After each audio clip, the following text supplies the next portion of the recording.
I call the honourable member for Chifley. Thanks, Madam Speaker. Well, it's become clear this afternoon that the Treasurer bear hugs the Greens that the Minister for Immigration rejects. I mean, on one day we have, on one side of the chamber, the Minister for Immigration rejecting the Greens and talking about all the heinous things the Greens do, and the minute that they need to actually get a deal through, they suddenly welcome them with open arms and cannot believe that they've got the opportunity to do this type of deal.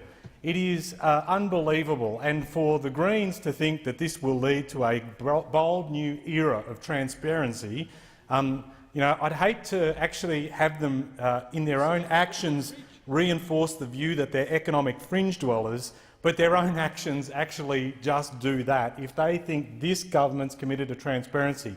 Because there was a simple proposition extended by us to those opposite, to those in government, which was we will support an increase of the debt ceiling to $400 billion.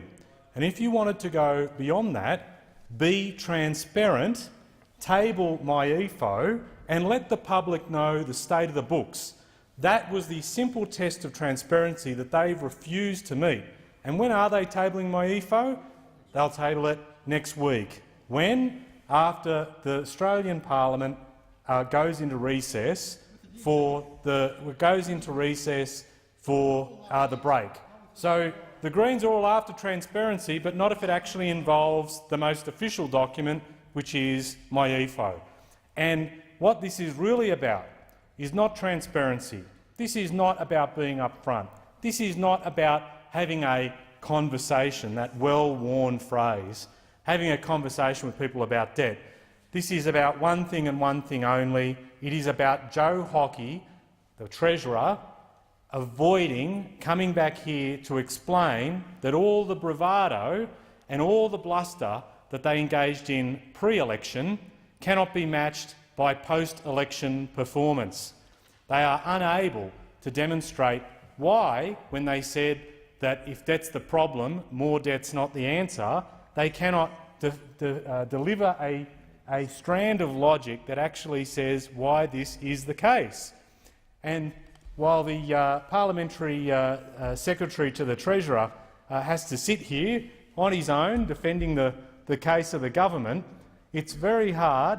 It's very hard, and I'm sure he could come up with lots of reasons. In fact, I reckon he could come up with 93 reasons that could try and help him actually justify this deal to the parliament, and he's unable to, because they all know, with a red face, that they have to. They don't pick on. I won't pick on the agricultural minister, but frankly, they know what we know and had to deal with for quite some time: national incomes across the globe contracting, economies not growing, monetary policy not giving the same kick that it once did, and as a result, budgets come under pressure, as ours have for many years, and as they know theirs will be, which is why they won't release my EFO.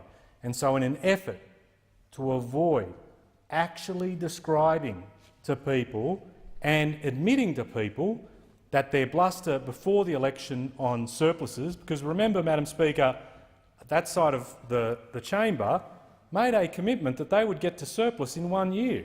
1 year, they said, member for McEwen. 1 year they said they would get to surplus. And when did they ditch that promise? They ditched it in the quiet of January this year, when no one was really paying attention. They moved away. 1 year, 1 day.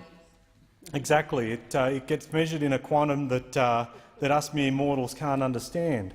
But they have been dragged to economic realism, and yet they will not be upfront with people about the reasons why they need to go to increase the debt ceiling. And it is outrageous that in this last-ditch effort, as the Shadow Treasurer indicated, their way of getting rid of debt is to lift the debt ceiling.